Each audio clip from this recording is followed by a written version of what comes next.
চলে আসছি অন্তিম মুহূর্তে, এই জন্য আমি বাজার টাচ করছি। আজকে এখানে পূর্ব নির্ধারিত অনুষ্ঠান ছিল না, তারপর আমরা আসলাম। আমরা একটা ক্রান্তিকাল পার করছি। গত 1.5 বছর 2 বছর কারো মুখে হাসি না, কেউ মন খুলে বাজারে বসতে পারে না, কেউ দোকান করতে পারে। আমরা যারা রাজনীতি করি, আমরা রাজনীতি করা যেন একটা অপরাধ।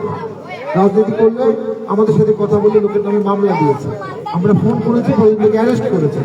এই জন্য আমরা ঢাকায় বসে জাতীয় রাজনীতি করেছি। ভোটের সিদ্ধান্ত নিয়েছি আমরা, কারণ এই ভোটের মাধ্যমে জাতীয় পার্টি 12 তারিখে একটা নতুন ধরনের রাজনীতি দেখাবে। জাতীয় পার্টি 12 তারিখে দেশ বাঁচাবে। জাতীয় পার্টি 12 তারিখে স্বাধীনতা সপক্ষে শক্তিকে বাঁচাবে। 800 কোটি টাকার কাজ করছে, 800 কোটি। তিস্তা ব্রিজ 1200 কোটি টাকার কাজ, তার সাথে 154 কিলোমিটার রাস্তা। এগুলো সব হয়েছে আমার সময়ই। আমি সংসদে বারবার কথা বলে কাজগুলো করেছি। আর সুন্দরগঞ্জের 90% মসজিদ, 95% মসজিদ আমার বরাদ্দ পেয়েছে। 95% মন্দির আমার বরাদ্দ পেয়েছে।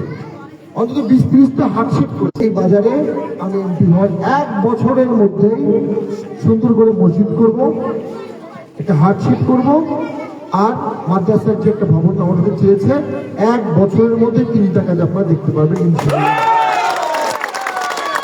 আর এই সুন্দরগঞ্জের যে অবহেলা, যে নদী ভাঙন, যে দারিদ্রতা, যে দুঃশাসন মাঝে মধ্যে চলে আসে হঠাৎ করে, একটা শক্ত জাতীয় নেতৃত্ব ছাড়া আপনাদের কেউ রক্ষা করতে পারবে না।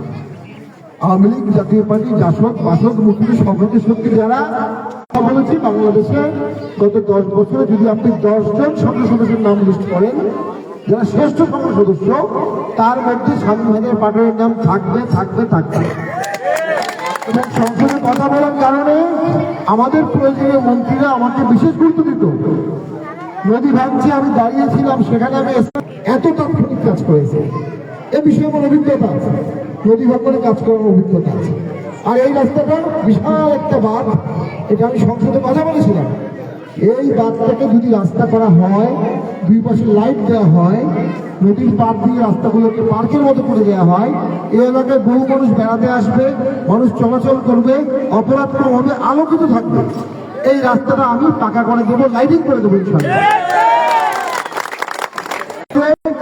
অটো ট্রেন আমি বন্ধ করে দিয়েছি, আমি করেছি জীবনের ঝুঁকি নিয়ে সুশাসন প্রতিষ্ঠা করেছি।